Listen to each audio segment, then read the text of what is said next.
don't know if Jeffrey taught Donald or if Donald taught Jeffrey. And I do want to look at the Melania thing at some point too, because Daily Beast did an article about Melania and then she killed it right away. She like freaked out. Her lawyers went after the paper. And it's hard. Some of this is hard because of the threats of lawsuits and shit. You know, Donald Trump now is the full force of the government behind his legal pursuits. So that's a lot of resources. He's upped his resources. Here's Jean-Luc Brunel and Jeffrey Epstein and Ghislaine Maxwell on the plane. He was a frequent flyer. He was a frequent Epstein Island guy. Here's another one of Jean-Luc and Ghislaine Maxwell.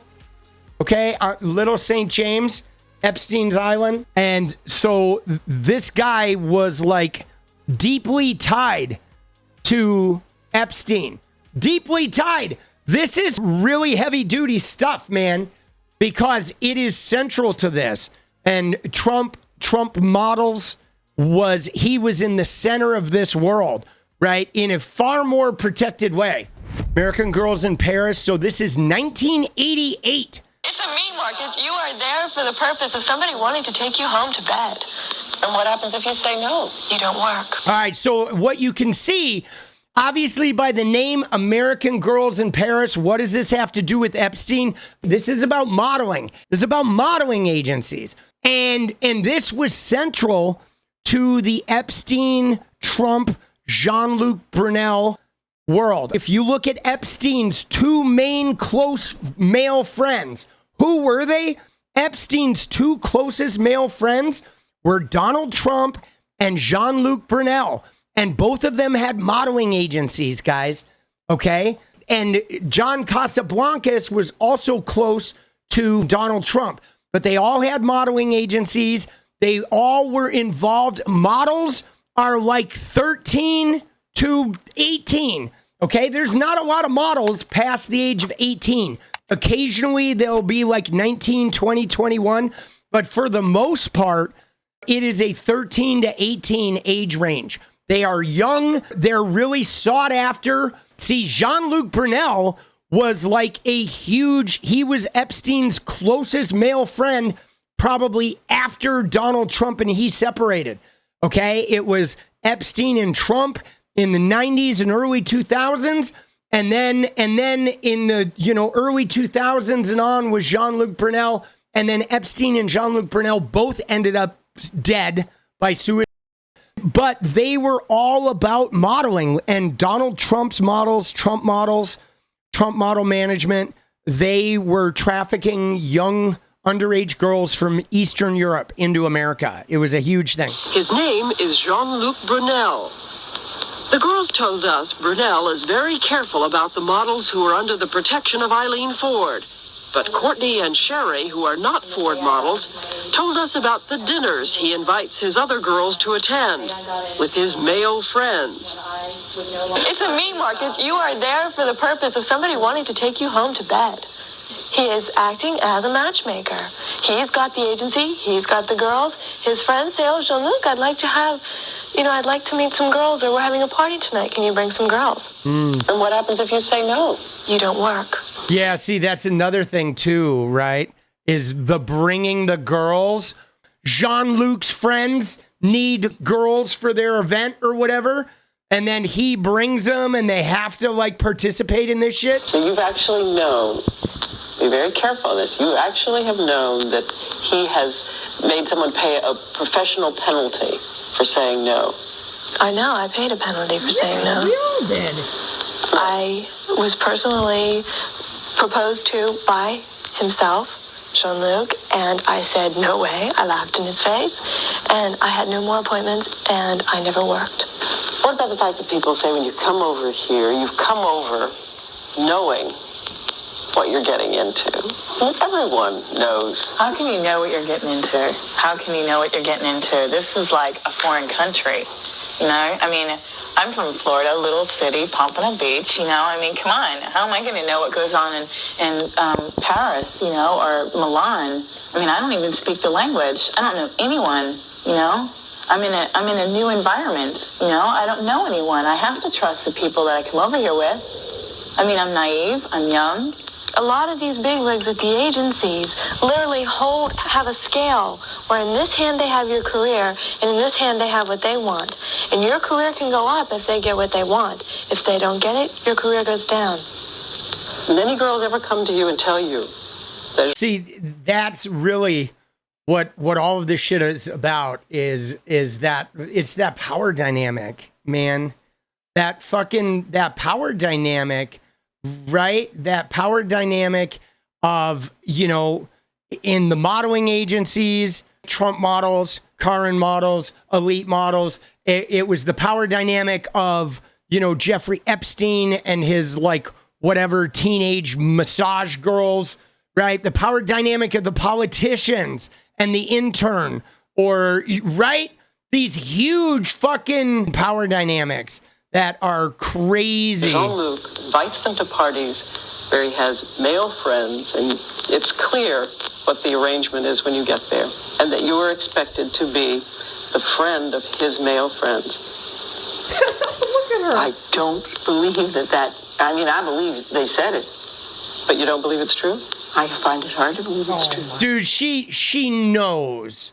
They all know.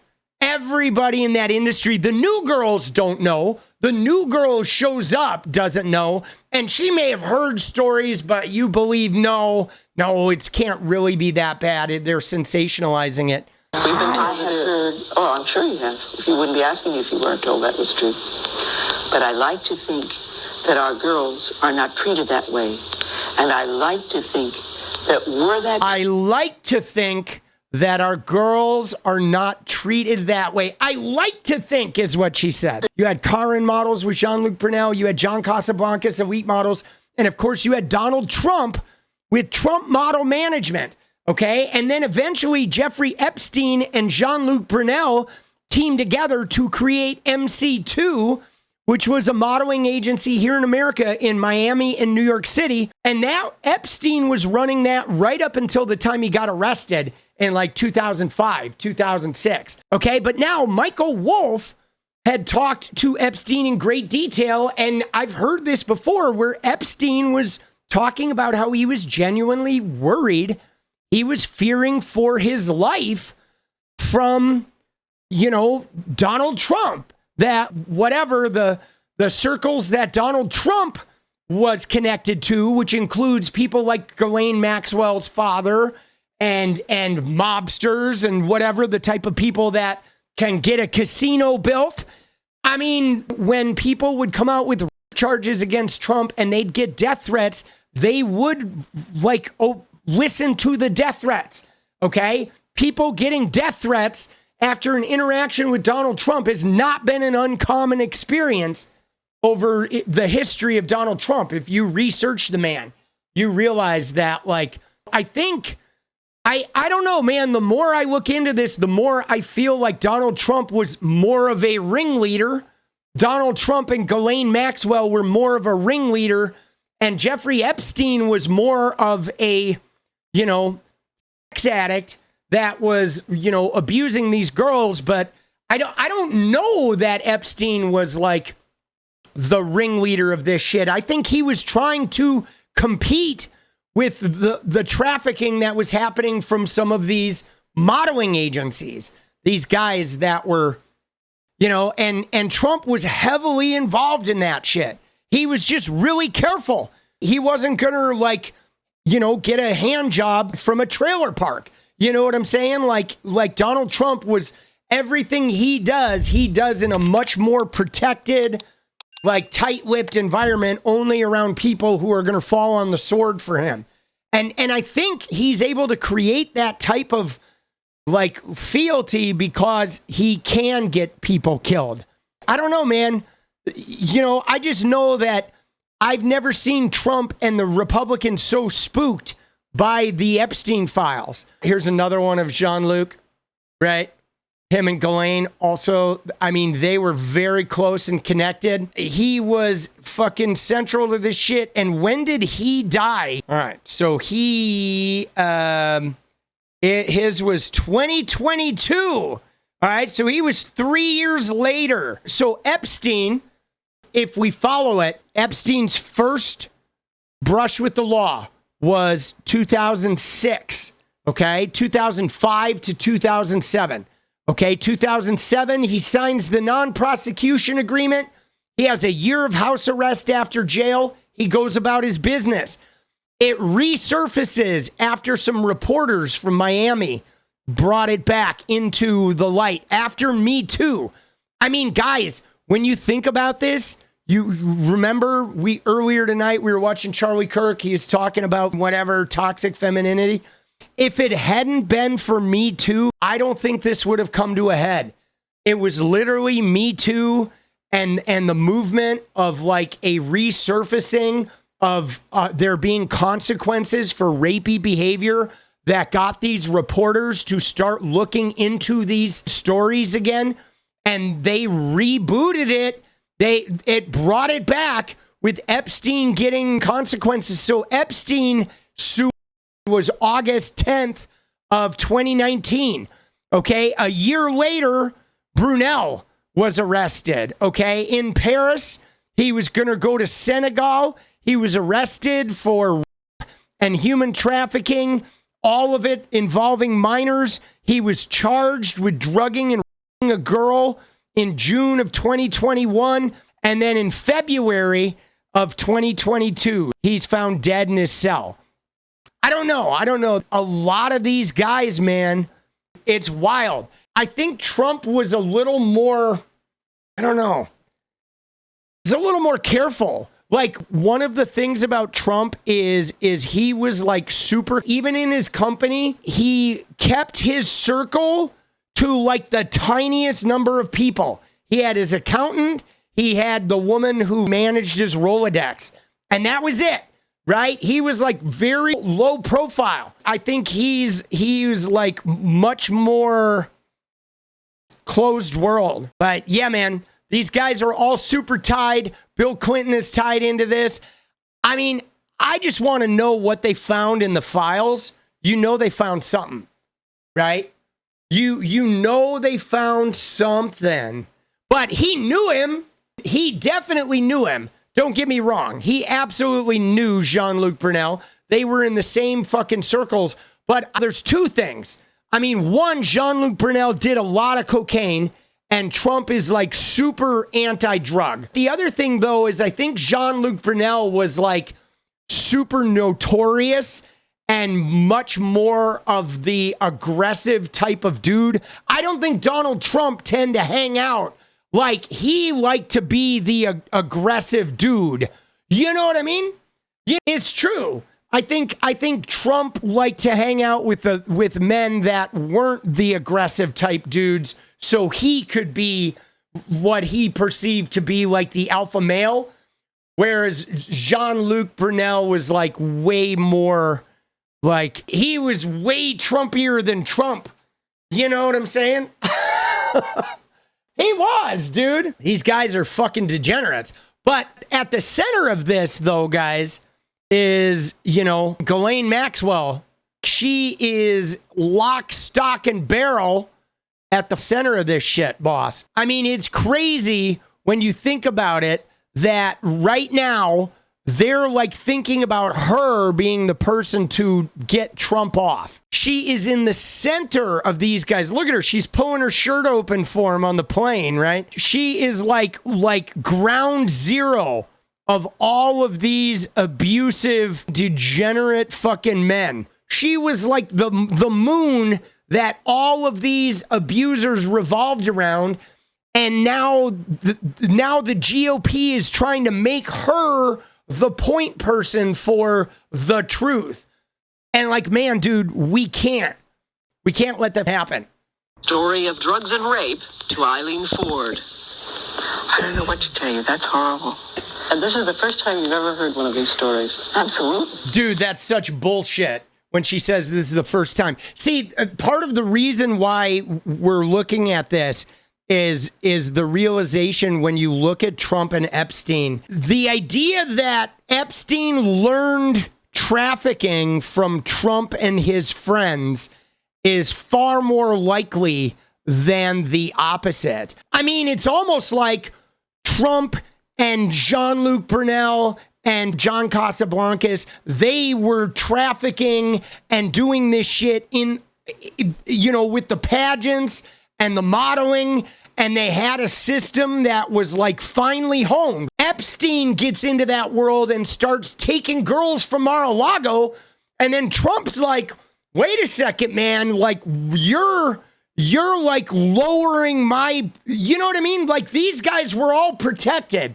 They did it in an industry where it was okay. It was normalized. Nobody would speak up because they knew they would have no work. And Epstein took it and went out on the streets, was picking up girls from the schools, eventually like having the cops show up at his door.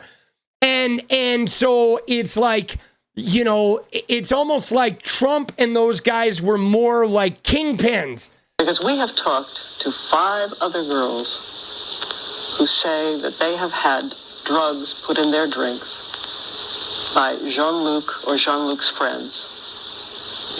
I hope you're wrong. I hope you're wrong. Sake, I hope you're wrong. Eileen Ford says she's sure Jean-Luc has used drugs, and she even warned him about it. I hope you're wrong is what she says. Jesus. What an answer. Look at her. Oh, I hope you're wrong. I hope you're wrong. She's like sitting there thinking whoever signed me up for this interview is getting fired. Oh my God, dude. But yeah, dude, this thing is so entangled. And now I don't know if you guys saw, there was definitely a big headline because Virginia Giuffre's family spoke up about Trump calling this a hoax, right? And so we know that Trump's plan is to have Ghislaine Maxwell absolve him, right? He wants her to testify. Oh, Trump did nothing. Trump was perfect. He wants to give her a pardon.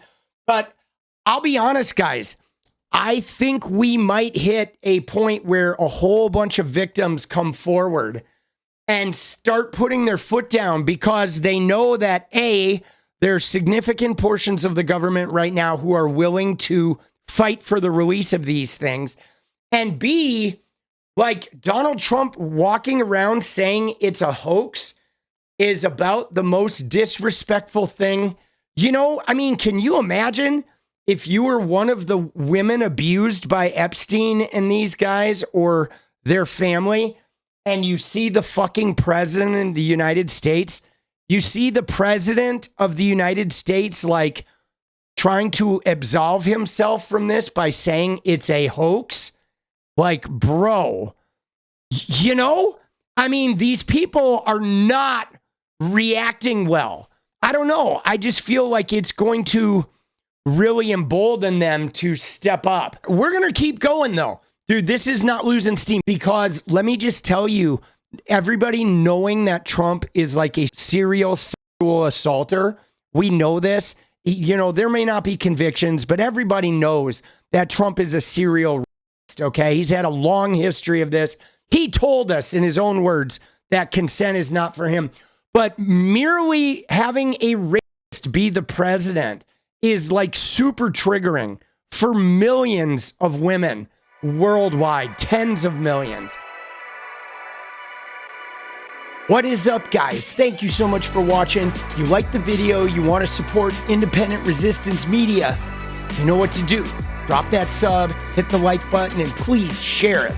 And we do love our members, so if you want to become a member, it's another really great way to support. Thanks again for everything, guys. I'll see you next time. Let's go.